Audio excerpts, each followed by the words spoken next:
L'erosione delle coste è un fenomeno che riguarda da vicino i litorali sardi. A Cagliari a risentirne maggiormente è il Poetto, dove neanche il ripascimento è riuscito a salvare la spiaggia. Sul litorale di Quartu però le cose sono andate diversamente. Mauro Scanu.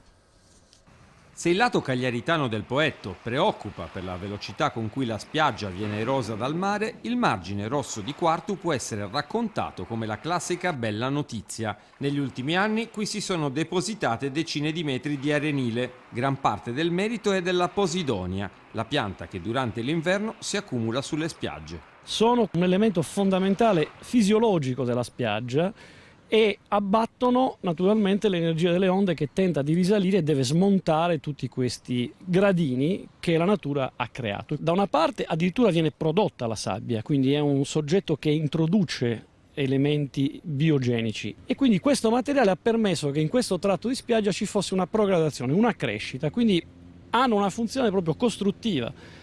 Quindi è un errore strategico toglierla questa Posidonia, o i cascami di Posidonia, come è meglio definirli. Il Poetto è un sistema dinamico che cambia continuamente in base a venti, correnti e maree, un presupposto spesso dimenticato da chi qui conduce attività economiche. Se questo è il Poetto visto dall'alto, immaginando il mare di qua e la terra di qua, questa sarebbe l'area urbanizzata di Cagliari e questa è la Sera del Diavolo, ci sono dei momenti in cui il vento e le onde e le correnti fanno girare e ruotare la spiaggia in questa direzione, quindi facendola crescere verso il margine rosso.